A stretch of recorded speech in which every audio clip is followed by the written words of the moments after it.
and welcome to another episode of Turn Left. I am your host, Indiana's own Dana Black, coming to you live. Yes, all the way live from Black Pearl Studios, where we talk about Indiana politics from the left side of things. Woo-wee! Miguel, I'm just not even going to play with my rant. I'm just going to bring you in, y'all. One of the things that we're trying to do with Turn Left is to make sure that all the voices around the state who are doing literally the same work that I'm doing can share their message, share what they're doing. But I've been waiting to chop it up with my mans and them for some time now. He's so dope. He does this thing his way down out of Jeffersonville, Indiana. Y'all give it up for my special co-host today, Miguel Hampton. Welcome to the show. What it do? Let's get it. I'm so happy to be here. Man, I'm glad. I'm hyped. I'm excited about the show. All right. So first off, you know, we Democrats. That's what we talk about. Congratulations to our new party leadership. The election happened on last Saturday. We elected a new chair, vice chair, the secretary, and treasurer.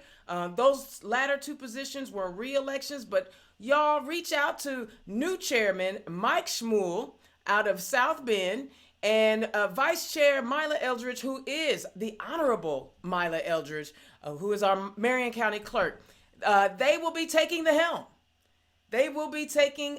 Now, I am going to give a special shout out to my homegirl, the Honorable Nicole Bolden out of Bloomington, who is the Bloomington City Clerk. Let me tell you why I'm giving her a shout out.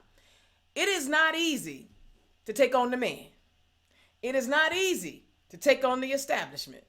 Now, she ran a heckified race. I'm trying not to curse these days. She ran a heckified race. She didn't win this time, but she competed, y'all. Now, Democrats, I want y'all to understand something. We are better when we challenge each other to be better. Now, she ran a great campaign, but alas, it wasn't to be. Miguel, you were on that call. Talk about what you see in reference to our new party leadership. Man, let me say, I really wish Nicole would have won that because, we need some black, brown people in some spaces. And it seems like every time we do a reorg, we kind of lose there. It's like we got to start over all of a sudden, even in our own party, like the party of diversity.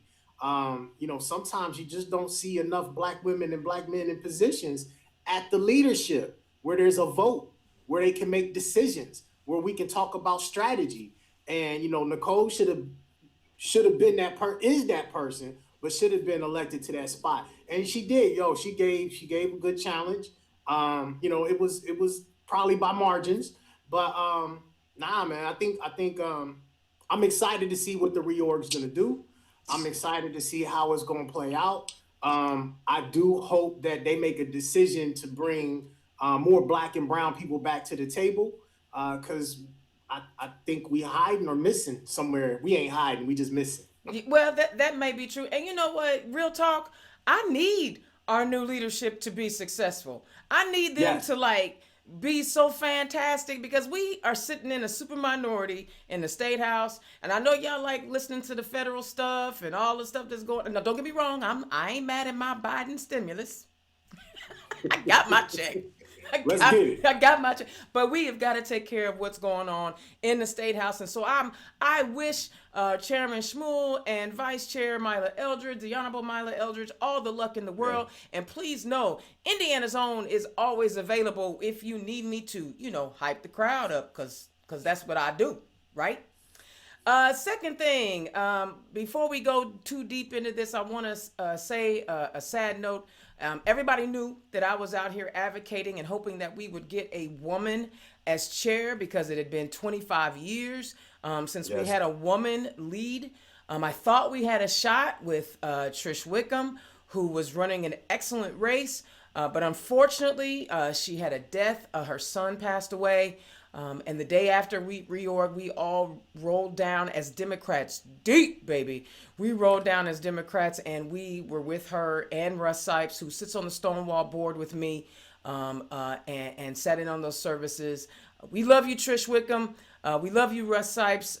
We are so sorry for your loss. There's obviously nothing worse than losing a child, as they tell me, because I don't have no kids. But we love you, and I know once some of the grieving process moves along, we'll see you back out in these streets again. All right. Speaking of our state house, y'all know, hey Miguel, your We gonna governor, go there? your governor is ending his mask mandate. How you feeling about that? I'm just gonna keep my mask on and let them ride out COVID, Spanish flu, whatever they want to call it, smallpox. The dirty blankets. I'm gonna let them have it. You know what I mean? Look, you can't tell me we got a pandemic today and then tomorrow we got a cure, but we're not sure if it's gonna be, it's gonna help everybody. I think I read something that was like 1 in 10 people the vaccine won't help at all. It's potentially 30% of the folks will still could potentially be asymptomatic. I'm like, so we didn't get rid of it, right? We just kind of hid the disease, I guess. And certain populations are going to be okay. Look, you can get rid of the mask mandate if you want. I still got a bunch. And anybody out there that want to buy some, I'll sell them to you. Let's go. Yeah, I got We plenty. have to think about ourselves and health. I've been using my mask as a billboard anyway, so I think I'm gonna keep on wearing them because Indiana Zone needs to let people know about turn left and team action and all that other good stuff. All right, let's hit it. Let's hit what's going on in that state house. Y'all remember February 18th, right? That's when Representative Porter and the Black Indiana legislators were speaking in a committee, and they were heckled by legislators for pointing out the discriminatory consequences of I call it a white flight bill out of South Bend. They want to carve out a niche so that they don't have to go to school with brown and black kids. For a month now, the Indiana Black Legislative Caucus has repeatedly called on legislators to leadership to implement specific changes to improve equality in the state house with no response. Now, look, one of the things that matters to us as black folk, we gotta have us a good ally. We must have a good ally. So I want to give a shout out to Senator Shelley Yoder, Democrat from Bloomington, who sent a letter to the legislative leadership offering support to the IBLC recommendations, and also received but she hasn't received any response either.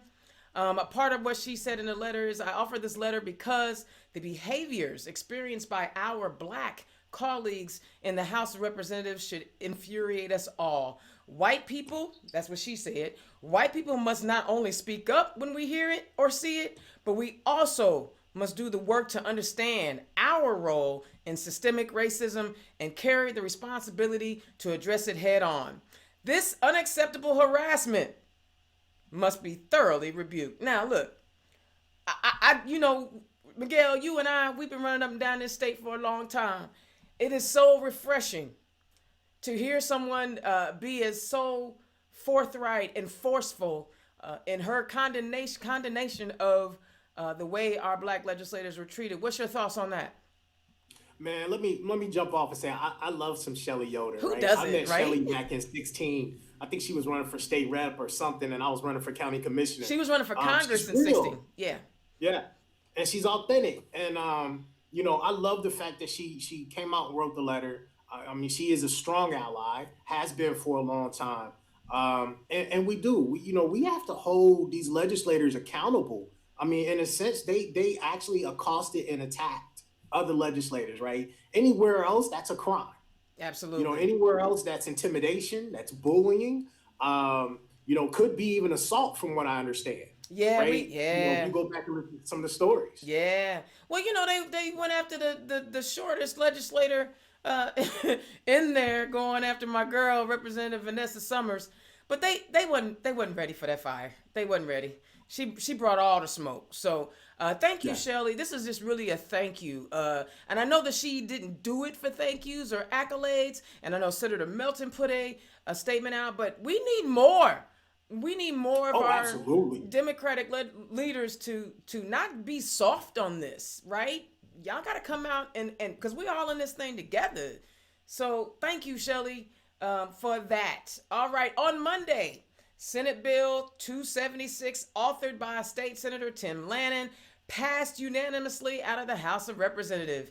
This proposal allows court-approved guardians to make funeral arrangement and control the disposition of a deceased protected person's body. This is important, especially in the LGBTQ plus community, where we don't always have the same legal documents and the same legal rights. This protects that. So congratulations to Senator Landon. I'm having a hard time here. Senator Landon. That's because we got Attica Scott, and I'm nervous. I'm nervous. Let's see what happens when you invite superheroes. Okay, I'm nervous. All right, on Wednesday, Senate Bill 275 passed out of the House Ways and Means Committee with a vote of 18-4. The proposal, authored by Assistant Democratic Leader Eddie Melton out of Gary, would create a tax amnesty program for participating counties, waiving the penalty and interest of delinquent taxes. Y'all, this one's huge. People been out of work. This COVID thing ain't no joke. They shouldn't become homeless because they couldn't pay their taxes, right? Some people have paid off their homes. All they have is a tax bill. But if you're not bringing any income in, it's hard to pay those bills. Good on you, Ways and Means Committee and Senator Melton, for introducing this bill. It'll be beneficial to Hoosiers. That's a good bill. All right. Now on the House side, HP 1541 looks to fix landlord-tenant bill. Now, if you guys remember, I've been on a rant lately about them going, the 2021 General Assembly session, going back to 2020 to override a veto, which basically said, the landlord can evict people whenever they want, how they want, with little, information. Within 72 hours, you can just get gone. Prosperity Indiana says new data from Eviction Lab shows 4,456 evictions have been filed in Indiana since lawmakers voted to overturn the veto. Now, that was just in February. That's over 1,000 a week, y'all. That's 1,000 evictions a week. Now, in the middle of a COVID crisis, people got kids. They still trying to figure out what we're doing with these schools. I'm going to need legislators to look at this bill, 1541. If you're listening, y'all need to call your representatives and say, this is a bill that we need to look at, because we got to protect people so they can stay in their homes. All right. Today, House Republicans prevented a vote on a proposal from Senator Representative Matt Pierce, another Democrat, that would have given the Nonpartisan Legislative Services Agency, LSA, the task of drawing new districts for Indiana. Y'all, we know redistricting has been the thing for a long time. They're not trying to hear that. With the inclusion of Amendment Number 2, the Senate Bill to Senate Bill 398, LSA would draft initial redistricting plans and submit up to 3 proposals for consideration by the House and Senate and Governor. The amendment also prohibits any political considerations. Now, dog, you already know the Speaker of the House blocked the vote. He didn't even let the vote happen. He just blocked it. Now, that's good democracy at work, right? Man, Miguel, you and I know Indiana is gerrymandered to where the devil lives. It is a mess. It's a whole entire mess. But you know what? They don't want voters to select their representatives. They want representatives to select their voters. So we gotta, as Pierce said, Republicans know the public wants a nonpartisan redistricting process, but they are intent on holding on to their supermajority at any cost. That is why they use a procedural ruling to block the amendment and avoid their constituents finding out where they stand on the issue. So then they punked out. So basically is what they're saying. They punked out. So there's a whole lot going on. State Representative Vernon Smith yesterday expressed his concerns regarding SB 205, which was presented in the House Education Committee today. The bill would provide an alternate path to receiving a teacher's license and would skirt many of the qualifications. Now look, y'all, I understand we have a teacher shortage in Indiana. They can go right over there across the border to where Attica Scott lives, Representative Attica Scott, and get paid significantly more. However, the regulation on getting a teacher license has been significantly reduced, meaning that although we would have an increase in teachers, they may not be the best that the industry has to offer. And I think we ought to really look at this. Don't get me wrong. I want to make sure that we have teachers and our students are being educated in the right way. But lowering standards isn't necessarily the best way to do that. All right. You're already saying, with the other House bills, parents can go a la carte on who they want to educate them. Literally, Representative Scott, they can just go and pick and choose where they want to, like a buffet. So we don't know where our tax money is going ever. So that's my rant. I've given it all I got today. Again, I was trying to be organized. I wanted to sound somewhat professional. Oh, you got that every day. Get it, Ah, get I'm it. Let's trying. go. I'm trying. They make it hard on a sister. They make it hard on the sister. You We're gonna know. blame the education system and them jerry picking. Hey, hey, come on now. All right, y'all. The moment we have been waiting for. I am not gonna waste time on reading a bio about this beautiful soldier. And I say it like that because you gotta be a soldier or have a soldier's mentality to take on all the things that she has been taking on down in Louisville. Y'all give it up to my guest tonight, Representative Attica Scott, representing Kentucky's District 41. Representative Scott, welcome to the show. Thank you so much. Good to see you again, both of you. Good to see both of you again. That's what's up. Me and Man. Miguel be trying to be connected with all the right people. We be trying to rub them elbows and shoulders. That's Uh, right. That's right. for those of the folks in Indiana who aren't familiar with who you are, tell the people who you are and where you come from. Definitely. Well, I got people up in Gary, as you said. So I definitely got folks there who I have long had relationships with. But Indiana, I'm your sister over here in Kentucky. State Representative Attica Scott serving Kentucky House District 41, which is part of Louisville. Part of the West End, all the way to the East End. So if you know Louisville, you know exactly what I'm talking about. This is my fifth session in our state legislature. My first four sessions, I was the only Black woman there, and I was the first Black woman elected in almost 2 decades. I defeated a 34-year incumbent in a primary election. It was a three-way race, and I got 54% of the vote. And that's what happens when you put up community activists and organizers to run for office. We put our activists and organizing hats to work, and we get people to turn out and vote. So this is my fifth session. We now have another Black woman serving, and we have an Indian immigrant woman serving. So we've tripled the number of women of color since when I was first elected. So I'm glad to be here, talk about whatever it is y'all want to talk about. Y'all mentioned some education issues. We got some similar issues going on here in Kentucky. When I tell you it's like we are Kentuckiana, right? Yeah, What right. happens in Indiana impacts Kentucky. What happens in Kentucky impacts Indiana, and that's how we have to move forward. Absolutely. And congratulations on taking out a 34-year incumbent. It's always a Black woman doing something they say can't be done, Nicole Bolden. I'm just saying, they always say what can't be done. We can do it. All right, let's dive into it, Miguel. And you know what? Like how we do, let's chop it up. Talk about last year and the demise and the murder of Breonna Taylor and the unrest that it created down in Louisville. Yeah. Yeah, I mean, crazy, beautiful part, right? They're still protesting. Um, we still really haven't gotten justice. Um, and so, I mean, Attica, I mean, throw your thoughts out there because you were actually arrested during one of the Absolutely. protests, and they accused you of trying to burn down the library. And I was Right. like, how asinine is that? But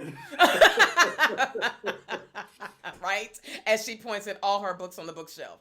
Tell the people Right. about yeah, that, right? You were a soldier in them streets. Well, you know what? I believe I had to show up where my people were, and I wasn't interested in showing up only when there were large crowds and lots of cameras. I was showing up over 100 days on the front yes, lines. It could be at night when we first occupied the square until 2 in the morning or first thing in the morning to help bring some food at 8 a.m. Whenever it was time to show up, I made sure that I was there. And my daughter and I were arrested together on September 24th. It was 2 days after the Attorney General here, Daniel Cameron, said that there would be no justice for Breonna Taylor.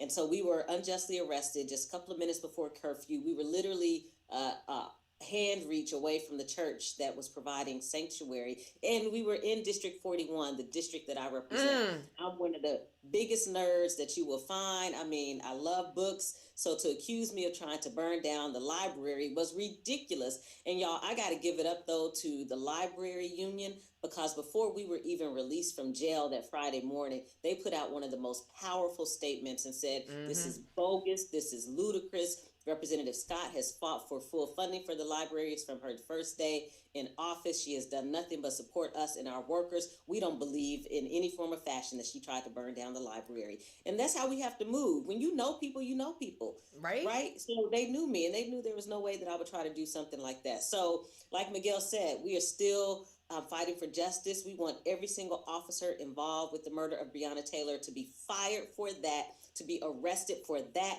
and to be charged with her murder. We are clear about that. Well, and your AG, you know how they say all kinfolk ain't skinfolk, all skinfolk ain't kinfolk. Y'all know how that go. And when I saw that they were trying to accuse you of arson, that ain't really our shtick. I mean, let's just go there. We ain't in the habit of burning things down unless y'all done pissed us off to the point where we feel like we have no more recourse. Bombing and burning stuff down for no reason is kind of like they shtick, ain't White people. Well, I mean, to paraphrase my friend Shamika Parrish Wright, there are no songs saying F the librarians, right? So, like, people aren't trying to burn down libraries. That just doesn't happen. It doesn't make any sense. It doesn't make any sense. But they had to come up with something. They can't lynch you unless they give you they couldn't arrest you if they didn't give you a reason, and they had to make up something. Well, they didn't give me a reason because I made up a lie. I asked that night why we were being arrested, and they wouldn't tell me. So we didn't know until we were released and we got our release papers and saw that we were charged with a Class D felony riot charge.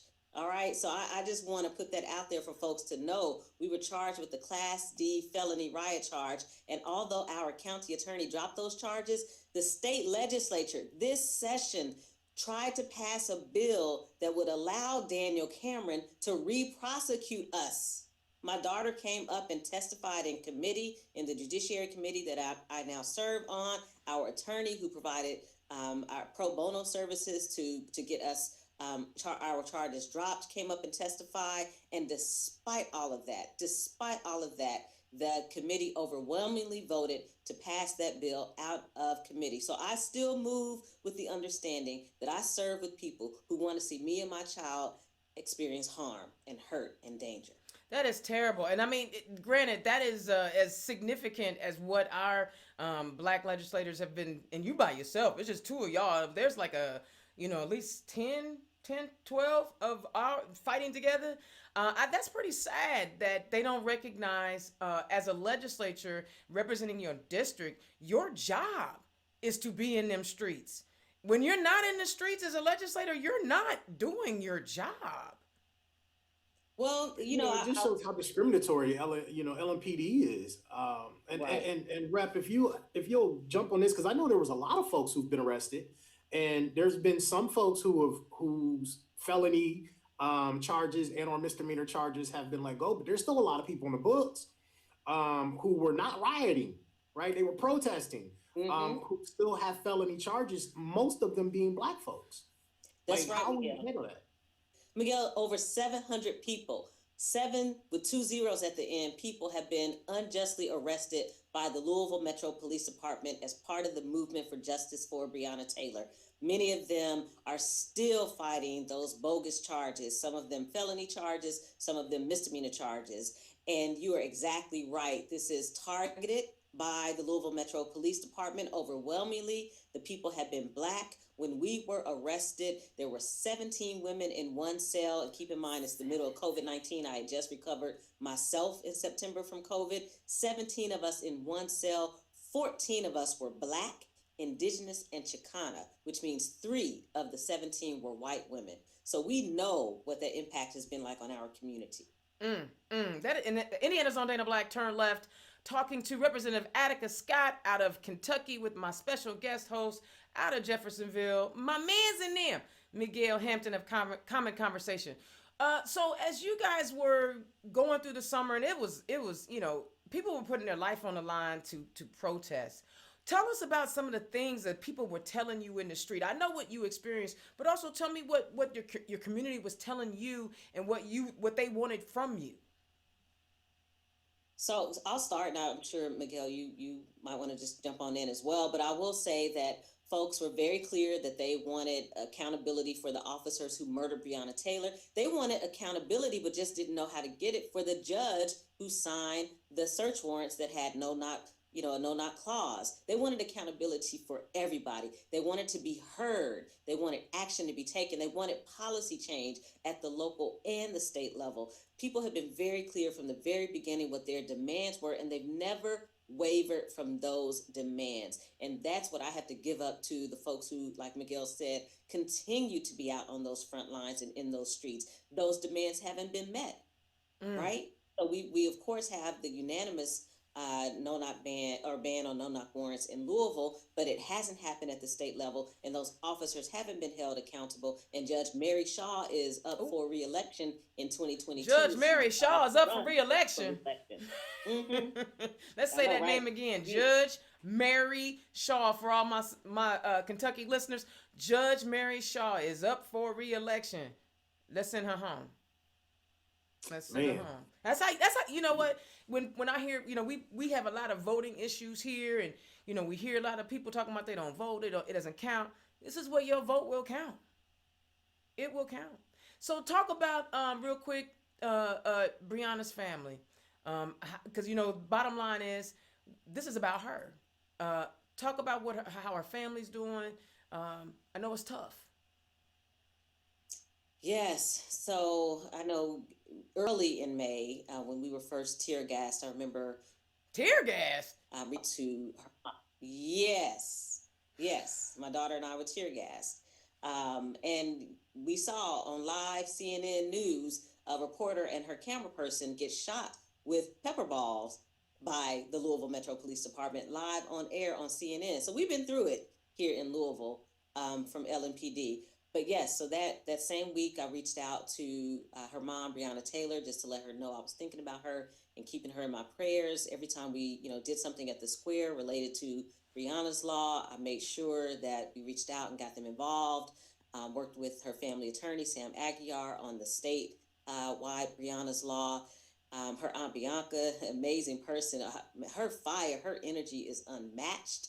I actually went to church with her granddad, so I know that family has a strong foundation of faith, and I pray for them every single day that they have the strength that they need, because people are vicious, and I know that they come at them at every single turn. And I did just want to speak to the point you made a few minutes ago about people literally putting their lives on the line for justice for Breonna Taylor, and that is so true. I have to acknowledge our dear young activist Travis Nagy, who was murdered in November. Travis told us to keep going, and that's exactly what we're doing. I also have to acknowledge David Yaya McAtee, the barbecue man, who was murdered by the National Guard when they should not have ever been in Louisville, and should never have been in the west end of Louisville where I live, where there was absolutely no protest, but yet we failed to hold people accountable. Y'all were talking about Democrats, and sometimes you got to primary people in your own party, which is what I did and ended up winning this seat. But we got to hold Democrats accountable too. And so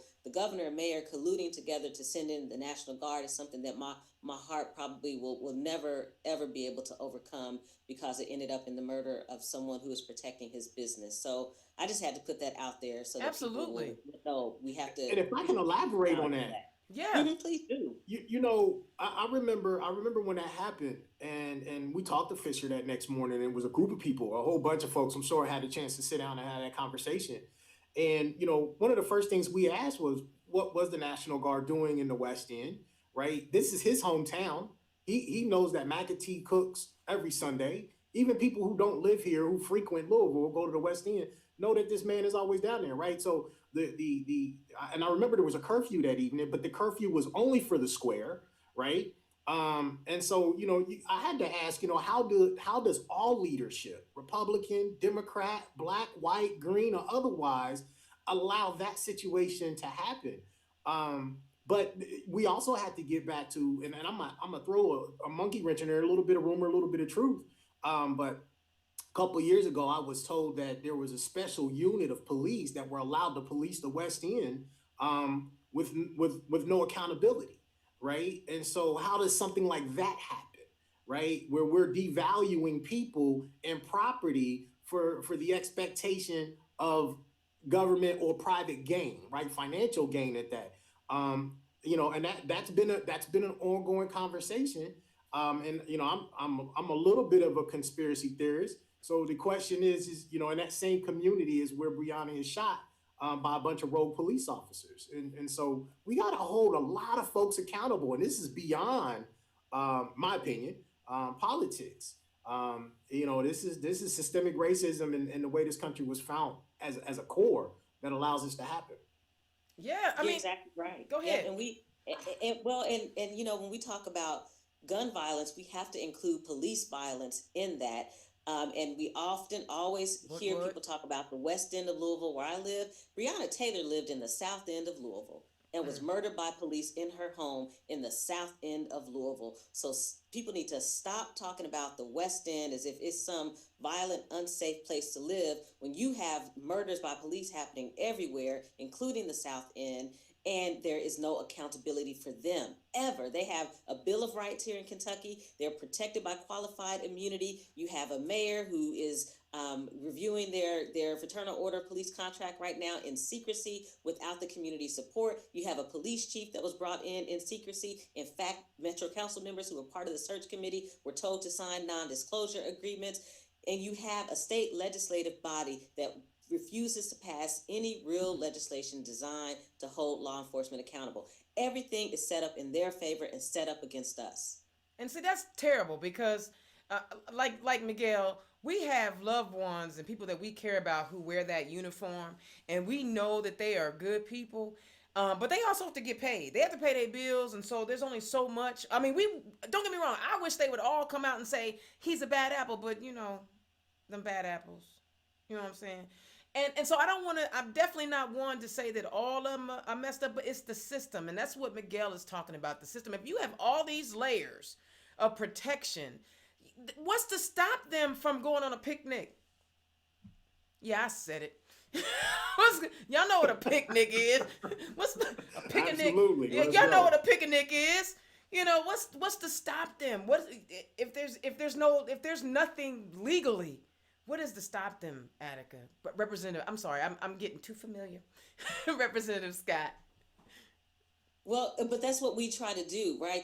That's part of my calling and my responsibility and what my community demands of me as their state representative, that I do my part, which is work on policy to address some of these issues, right? Because changing hearts and minds is not something that I can legislate or that we can legislate, but we can certainly legislate the way in which we are interacted with, right? The way that we are treated when people are on their job. We can, like we tried to do with Breonna's law, mandate alcohol and drug testing of officers who are involved in deadly shootings like the murder of Breonna Taylor. My goodness, we expect forklift operators to have alcohol and drug testing if they are involved in an accident. My brother is a truck driver and he has random but we don't expect the same for people that our tax dollars pay to protect and serve us when they murder someone. Give me a break. And so you've been saying exactly what I've been saying for the last year. I'm sick. I don't have it in me. I'm not Jesus. I can't change hearts and minds, right? I want to change policy, and that's what it takes. It takes us showing up and electing the right people, like Representative Attica Scott. Man, just think, Miguel, if we had like 3 more of her in Indiana, just randomly running around the state. Huh? Okay, come on across the border. We need that. Indiana's on Dana Black, turn left, talking to Representative Attica Scott with my co-host Miguel Hampton. There are so many things that you talk about when you talk about legislation. You recently had some success in the State House. Tell us about that.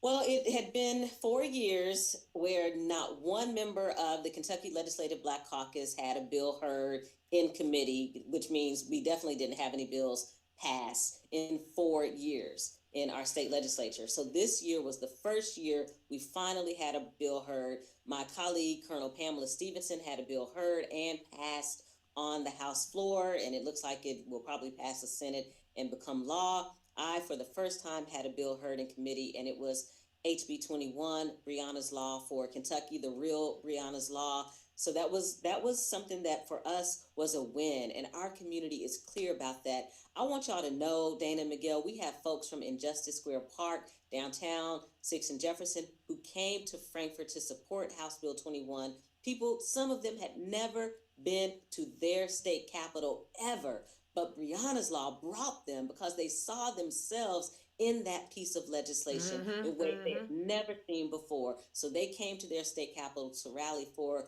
HB 21. For us, that's a win because we are building our collective power here in Louisville and across Kentucky. So while that bill didn't get voted out of committee, we have people who now understand the legislative process in ways that they never understood before, and they are gearing up and getting ready for 2022. Man, you are speaking my language. Miguel, is she speaking my language? Is she speaking my language? Hey, she got the dictionary, the thesaurus. Ooh, she's speaking my language. I can't even say it no better than that. And so that's the importance of being involved, civically engaged. I tell people all the time, even a carton of milk has policy attached to it. If you value your life and your children, you want to get involved in that policy. But I want to make a note on one thing. You said this was your 5th General Assembly session, and you said this was your first bill ever to be heard in committee. Just heard in committee, right? And it was for discussion only because they waited until so late in the legislative session that voting on the bill means it would not have gone anywhere anyway. That's pretty tacky. Indiana, when I know that they have a supermajority, and a lot of you have said things can't get worse. Oh, they can get worse. We have 75 Democrats or 75 Republicans and 25 Democrats in Kentucky. Yeah. And we are seeing the results of elections, right? We say they have consequences, and this is a consequence of the past 5 years of elections. We're not much better. I think we have 28. We are not much, but see, we all feeling each other's pain. But if we all get involved, we see the changes we can make, right, Miguel? Man, we just have to spread our wings, right? The same way Attica's on here and understanding that Indiana, what happens in Indiana, what happens in Louisville affects each other, and we just got to bring each other in. I mean, Dana, you did the thing earlier this year when we were talking. We brought in all the kind of Indiana PR people. Right. We got to do the same thing and spread the word. You know what I mean? We've got to talk about all the bad doers. We got to name them. Absolutely. And tell them. And see, I'm going to be real kind. So Miguel and I were both deputy chairs on the state party. And Miguel, you don't have to co-sign this in case you decide you want to be a part of the party again. But I can't co-sign BS. And if y'all want me to co-sign BS, I'm not going to co-sign BS. There are some amazing Democrats around my state. And so I'm going to need my peoples to show up and show out. Do not be afraid to challenge. You are looking at somebody right now that said, I challenged in a primary, a 3-way race, and she still got over half the votes. Anything is possible. We can't sit back and hope that somebody else is going to take care of us. We got to take care of ourselves. But it's always a black woman doing something. Anyway. Well, but I do want to say this, Dana.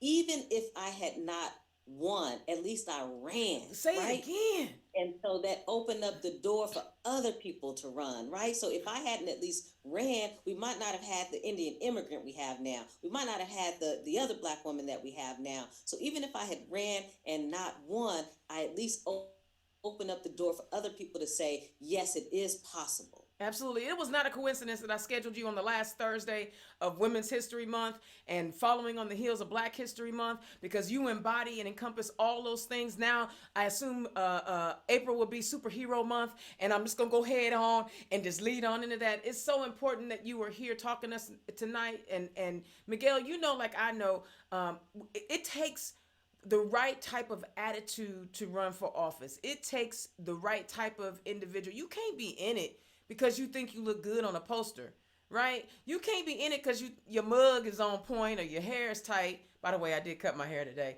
I had to be fresh for Representative Scott. Good help. Right? But it's integrity, right? It's integrity. If you talk about, Attic, I want to ask you this because it's so integral, because I'm certain you had a lot of people like I did in 2016 when I ran and was unsuccessful. You had people telling you to sit down and wait your turn. How did you overcome that, and give the people some advice on how to like push that aside, besides asking the Honorable Nicole Bolden? Anyway, shameless plug. Well, we were running at the same time. I Yeah. was running 2016 for this seat.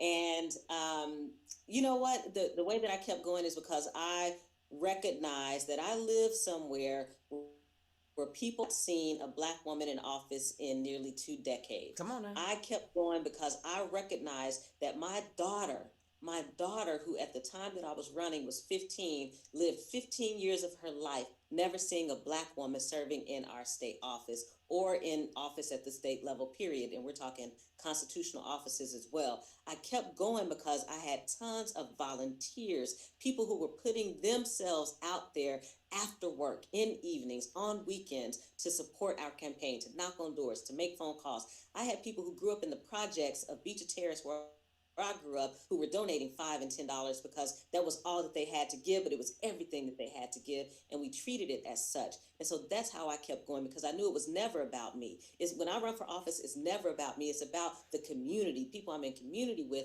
because I'm deeply rooted there. And so that's how I kept going, and it's how I continue to keep going. Because I tell you, when my daughter left that committee meeting after testifying about her experience of being arrested, she looked at me with all seriousness and said, "Mom, how do you do this? How do you keep having the hour here and the hour home every single day to be with people who want to see you hurt?" Ooh. Ooh, ooh, that was way too much. That's way too much. Indiana's on Dana Black. If you want to donate to Representative Attica Scott, yes, money does go across state lines. Click the link on the Facebook feed, and you can donate to her campaign. Also, before we go any further, the Breonna Taylor action link is on there. There's a place for you to click. So when you say, "What can we do? How can we help?" I don't, you know me. I'm gonna make it easy for you. I'm gonna put the links there. I'm gonna put now. My man Miguel has run for office a few times. He's one of my favorites. I ain't. He like my little brother. You making me Like, blush over here. I mean, but these man, whenever we down in his lab, that's what I call it. His lab. I don't know, a representative. Have you been in his studio? No. Oh, you gonna have to come over. Okay. Absolutely. Oh my Let's go. goodness. Look, every time I go there to his studio, I'm like, okay, I need to step my game up.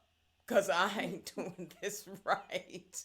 Miguel, you straddle, right? You have your art gallery in Louisville. You do business in Louisville, but your family, and you have an amazing family in Indiana.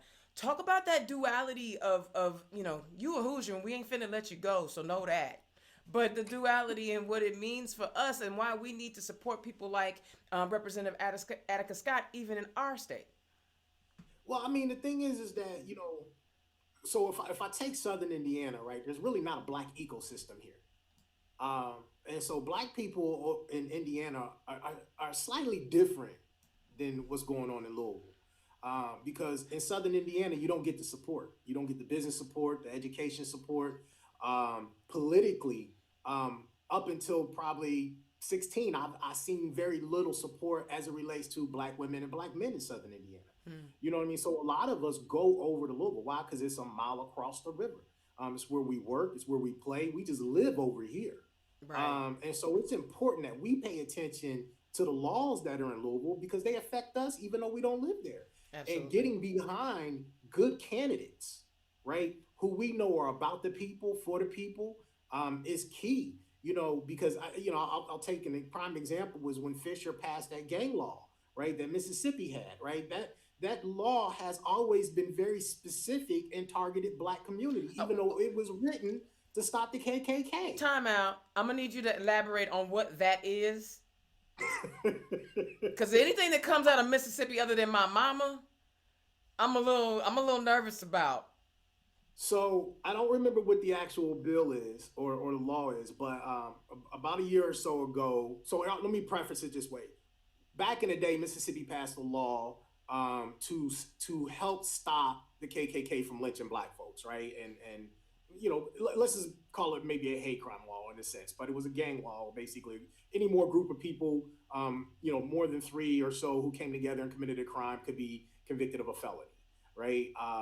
And so, because of this so-called violence that the youth in Louisville were committing, Fisher thought it upon himself, or whoever thought it upon themselves, to pass this same gang law that other states have since condemned because it never worked, right? It always affected and had adverse effects to the Black community, even though it wasn't written for them or for us, right? So when you have laws like that are being passed in the community, what we're saying is that if your kids, so if my daughter and two of her friends went downtown Louisville, and let's say one of the girls stole a candy bar, but the other two didn't know, well, they can all be convicted with felonies now, right? So when you have elected officials who are passing laws like that, that's not for the people. You're not even, that's not by the people. So we got to make sure that we get behind people like Attica, Representative Scott, who is for the people, who is going to look at the law or a bill in that sense and speak out. Because there are a lot of times, just because we're in a party, right, we don't want to say that something's harmful. We don't want to read the whole bill, right? Because I can't co-sign BS. BS. To get folks to do that. Yeah. But I want to chime in here because Miguel's absolutely correct. So it was a state law. It was a state law that Fisher supported. So, and even after he supported that so-called gang bill, he had Black people who were caping for him. Now who's Fisher? Fisher's the mayor of Louisville? Yes. Okay. Yes, the mayor. And so it was my first session in Frankfurt that the bill was first presented, 2017. I was one of only 3 people out of 100 people who voted against the bill, right? So even some of our own people voted for the bill. A bill that said that the police will monitor gang e-news for gang activity. I'm sorry. I was like, where do I sign up for the e-news? Okay, because only the Proud Boys, QAnon, and the mother fools go online telling all the dirt they about to do. Man, did I say that? So that was 2017. It passed the House. It did not pass the Senate. And then they came back in 2018. Now, keep in mind, the bill sponsor was from Lexington, who claimed he was doing it for Louisville. So if that was the case, why wasn't it a Louisville legislator who was sponsoring this bill? But that's a whole nother story. So you come back in 2018, and this goes back to my point, Dana and Miguel, that I was trying to make earlier about the wins, even when our bills don't necessarily pass, the wins. So in 2018, when it came back, we were able to get 30 people to vote against the bill. The bill still ended up passing, but I think it's important for people to know we went from 3 people who were opposed to third. Did the work of educating people about the issues, talking to people about racial profiling, how it would impact folks, and how it was an unjust measure. Now, if we had just thrown up our hands and said, oh, they're going to do whatever they want to, then we wouldn't have been able to educate people and get 27 more people to join us. So I want people to know that although the bill still passed, the fact that we were able to get 27 more people to join us in opposing that bill was important in itself. And I think that's what you also bring up is a very important thing.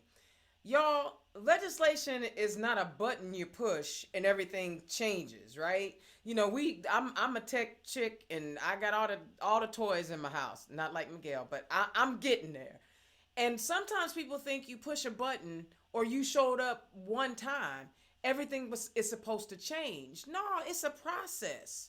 And you got to know the process and be committed to the process so that you don't get worn out. And know that this is not a sprint. You're not Usain Bolt. You're going to run for a long, long time to get some of the things that you need. It doesn't happen overnight. And you highlighted that, right? Even though it's still passed, we in Indiana, we got the same things. We see a lot of pieces of legislation that are harmful to Hoosiers. They don't add anything to people's lives. But in our super minority, we're trying, right? They submit amendments after amendment. I think Senator Talion, she probably puts out about 15 amendments per bill, just trying to get people to think differently, and that's so key. it is so key to have the right people. Indiana's own Dana Black turned left. We are interviewing with Representative Attica Scott out of Kentucky, District 41, and my homeboy from Jeffersonville, Common Conversation, Miguel Hampton. So as we move forward, the Breonna Taylor legislation came out of committee, and it's moving on. What are next steps? And not just next steps for legislators, but those of us who are concerned citizens. I know like people in Angola, Indiana, were having rallies for Breonna Taylor. How about that? How about that? Yes. Oh, 92 counties.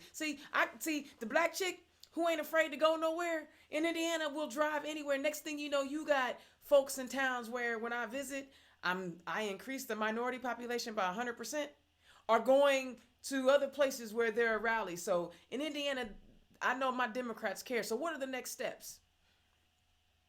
So there's a lot of work that's in front of us, and Kentucky is very similar to Indiana. We had hundreds of people who showed up all across Appalachia in 2020 marching for justice for Breonna Taylor and the movement for Black Lives. We had 1,000 people who showed up in Western Kentucky in Bowling Green last summer seeking justice for Breonna Taylor and the movement for Black Lives. So we are very similar to y'all, and that work has to continue. We have to keep going, and we have to continue to do the policy work. So what I'm seeing now from my vantage point as a state representative is that you have cities and counties across Kentucky that are looking at their own policies around no-knock warrants, that are looking at their own policies around police accountability, that are now having conversations about what community safety looks like and how do people take care of one another and not rely solely on law enforcement that was never designed for us anyway as Black people to do the work of keeping us safe. So a whole conversation has been charged in Kentucky because of Breonna Taylor and what her death has led people to and called people to. Murder. And I want to give a shout out to my Indianapolis City County Council for passing some more accountability bills. And I got to give a shout out to our State House. They passed some legislation to hold law enforcement a little bit more accountable as well. I mean, but that was after they tried to take over the local law enforcement. Representative Scott, have you ever known the state to take over a local municipal law enforcement agency?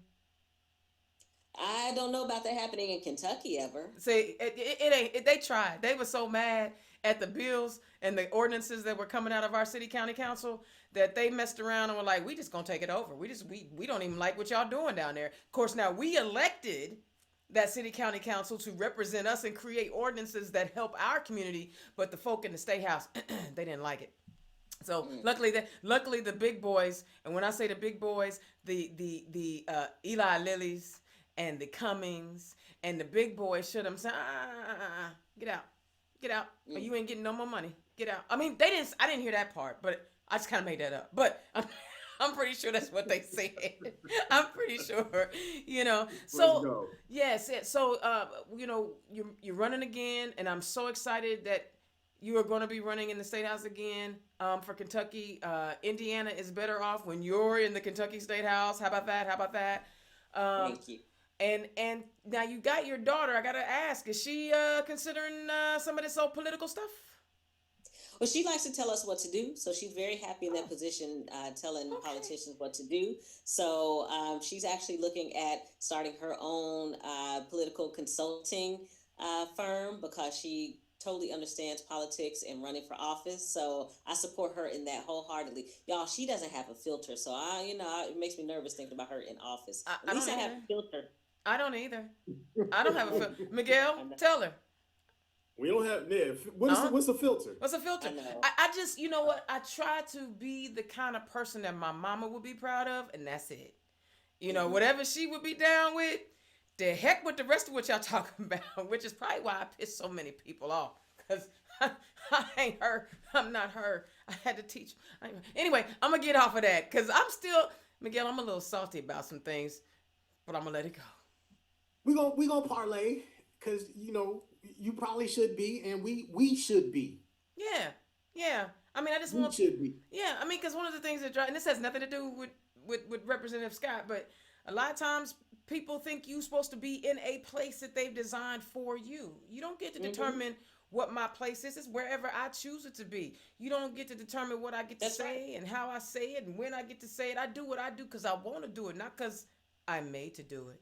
I mean, I see Tennessee is trying to pass a bill to make slavery illegal, but they're still working on it. Yeah, yeah. It's still in the books. It's still in the books. Indiana's all day in the black turn Yeah. left. This is what we do. And Representative Scott, I had a chance to meet you through Regina Moore out of Bloomington, and we shared a stage together.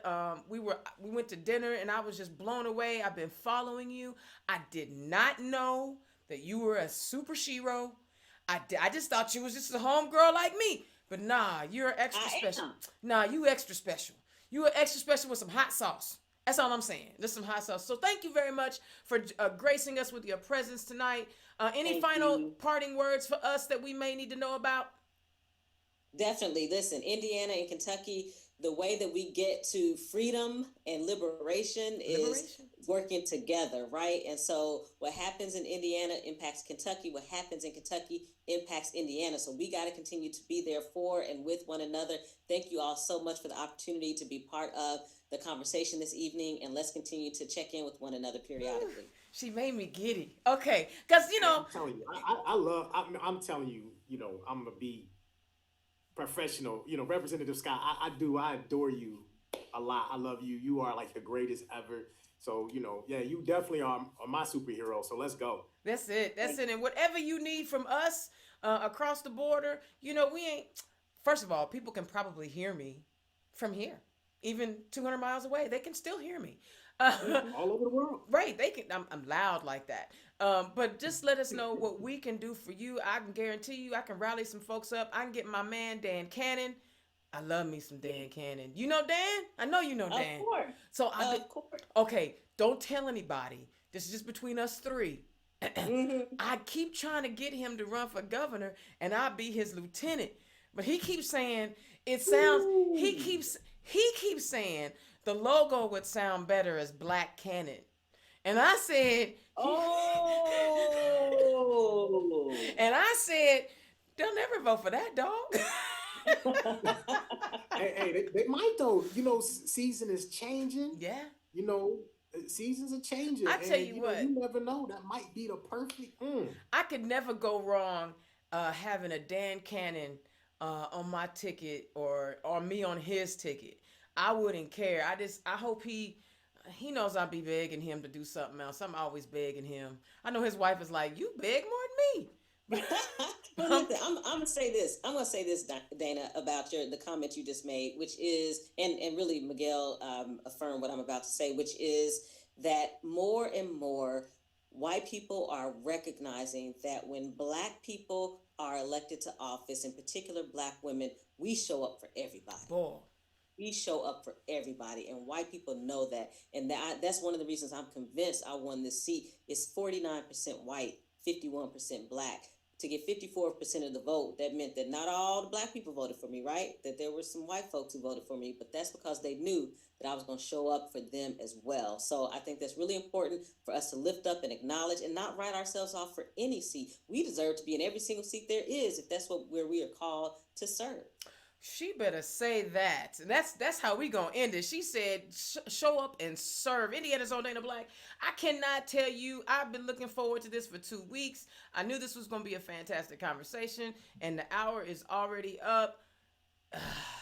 But you know me, Indiana's own. I'm always working on something for the next show. Since we have no elections in Indiana this year, you know me. I am trying to highlight organizations and other nonprofit people who are doing the work in these communities, right? Because General Assembly is going to be over soon. School still ain't getting no more money, whatever. A la carte shopping is happening, but there are people who are working down in Bloomington. I'm gonna have my girl Miss Pirani come on, and she's gonna talk about her fundraising event that they have at the end of April. So April 1st, my next week's show, we're gonna be highlighting again another organization that is doing positive work in the community. Y'all just need to tune in, because Turn Left is where it's at. Now, you see I changed the logo. Team Action. What is Team Action? Well, Listen, there are a lot of organizations that are plopping up all over our state who want to help our state party be a supplement to our state party. We want to Stacey Abrams, Indiana, the way we do it in Indiana. And so I don't want to conflict with all these other organizations. I want to highlight and uplift them. So what is Team Action? Team Action hopefully will be the premier location that all of these organizations come to so that we can share and communicate, because can't nobody talk more or longer than me. Share this information about what your organization is working on. The Facebook, Twitter, and Instagram links are up. Web pages to come. Still waiting on the IRS to give me my 501c status, but we getting that together. So we want to make sure that when things are happening, everybody busy. Let Team Action be the one to guide you. You say you want to do something with all that energy you got, log on to Team Action, because Team Action is going to be able to tell you where you can go in 92 counties to use that energy. I'm telling you, we got work to do. And now that I am not in the party officially as a member of the State Central Committee, the mouth will fly. The mouth will fly. Y'all, thank you so much for tuning in to another episode of Turn Left. This has been a fantastic journey. I appreciate y'all. I will holler at y'all next week. Peace.